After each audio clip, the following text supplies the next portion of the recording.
不装了，我是亿万富翁，摊牌。所以百万富翁真的那么多吗？大家好，我是王博士，欢迎回来。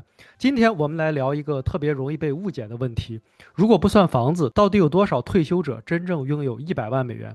你可能在新闻里看到过类似的标题。在美国，近20%的人是百万富翁，美国家庭财富创历史新高。但只要你稍微深入一点，你就会发现数字听起来很好看，但和真实的生活完全不是一回事儿。这些统计往往把房子算进去，不区分可投资资产和非流动资产，没有反映退休生活真正靠的是什么过日子。今天我们就来尝试把这件事情讲透彻。从美联储消费者财务调查 SCF 的数据来看，美国家庭净资产的中位数约为19.2万美元，剔除房屋净值后，中位数掉到了6万左右，差距接近3倍。那么为什么？对于大多数美国家庭而言，房子就是整个财富的核心。但房子不是现金流，不能交电费，不能买菜，也不能付医疗账单。这也是为什么，如果包含房子，百万富翁的比例可以接近18%。剔除房子后，有能力维持百万可投资资产的家庭只剩个位数百分比。绝大多数人看起来是百万富翁，实际上现金流不足，投资资产不足，退休后的可支配收入非常有限。这类被房子包装出来的财富在统计中非常常见。那么为什么我们要看扣除房屋净值后的净资产呢？因为我们最关心的不是纸面财富，而是退休后你的资产能不能产生稳定的收入，能不能覆盖你想要的生活方式，遇到风险时是否有缓冲。举个更贴近现实的例子，比如两个人都有100万的净资产，壮有80万的金融资产和20万的房子，麦克有20万的金融资产和80万的房子。如果用最常用的4%提取率算一下，壮每年可以提取3.2万美元，而麦克每年只能提取8000美元。虽然在账面上净资产的数字是一样的，但是壮过得很从容，麦克过得很拮据。这就是为什么必须把可投资资产和房屋净值分开。房子属于财富，但不能提供现金流。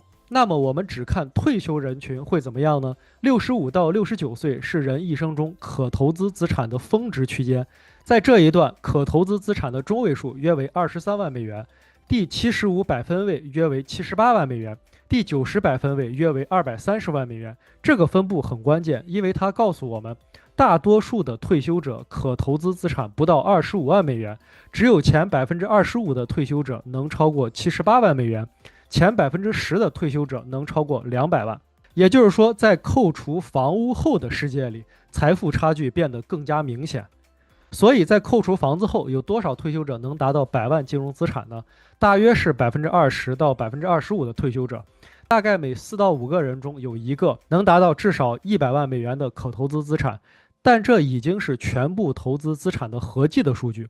如果你在缩小范围，只看 IRA、401k、403b 养老金提取部分，那么余额超过100万的比例会显著下降，大概只有3%左右在单一退休账户里能看到100万美元。但是很多人的账户是分散的，有多家券商的账户，老公司的401k 没有 rollover， 家庭层面的资产并没有合并，所以真实拥有100万投资资产的人数比例比3%左右的比例显示的更多，但也绝对不会超出20%到25%的区间。换句话说，真正做到了靠投资资产而不是靠房子退休的，大概就是前1/4的人。为什么一个简单的净资产统计问题永远找不到一个简单的答案？我觉得有6个真实的原因。第一，账户极度的分散。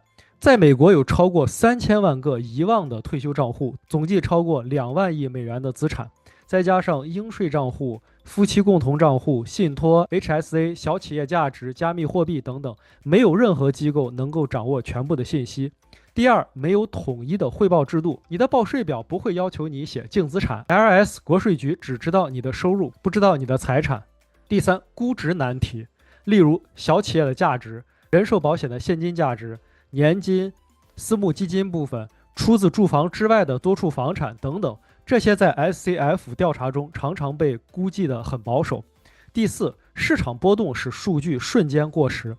SCF 每3年一次，如果你在年底碰上大跌或者大涨，净资产会瞬间偏离，退休账户余额偏差动辄20%。第五，高净值家庭常常隐性化。新闻研究都提到一个现象，越有钱的人越不愿意透露财富，越愿意接受调查的人是中间的人群。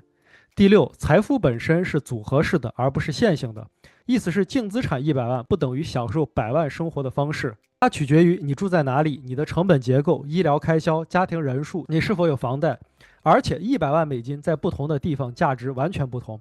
100万美元约等于1.56亿韩元，听起来很多，但在首尔就是普通家庭的资产，约等于140万的加元，在多伦多房价面前显得微不足道。约等于92万欧元，在巴黎只能买一套普通的公寓。同样，在美国，在堪萨斯城，100万美元就可以让你舒适的退休；在圣何塞或者曼哈顿，100万可能只意味着你不至于破产。所以，财富的意义不是绝对的，而是相对的。所以，通过我们整体的分析而言，在扣除房子后，拥有100万级金融资产的人不超过20%到25%。单一退休账户超过100万的人只有3%左右。房屋净值让很多人看起来很有钱，但不能支付账单。可投资资产才是决定退休生活品质的核心。财富的真正意义来自现金流，而不是数字。真正重要的不是你有没有100万，而是你的可投资资产到底能给你带来多少的可持续收入。好了，那这些数据到底能给我们一些什么样的行动建议呢？第一，建立2份净资产表，含房屋的和不含房屋的。第2份才是你未来退休生活的基准线。第二，不要迷信100万，你的真正目标应该是你的投资资产能够产生多少现金流，才能支持你的生活。第三，用4%提取率做预算，这是最稳妥、历史最长、被最多人使用的标准。当然，如果你想提前退休，比例就需要有所调整。第四，优化你能控制的部分。你控制不了市场，但你可以控制你的储蓄率、消费结构、长期投资的策略。第五，把财富放回生活的语境里边，不要问别人有多少钱，要问这个钱对我意味着什么，我想要的生活需要多少收入。下次你看到100万富翁净资产报表这样的标题时，记得数字背后永远是有前提条件的。你要问房子算了吗？可投资资产是多少？它能让我过怎样的生活？它能买回我多少的自由？真正重要的从来不是100万这个数字，而是它能让你拥有怎样的生活方式。好了，今天就聊到这里，非常感谢你的观看，别忘了订阅、点赞以及留言，祝你投资和创业顺利，我们下期再见。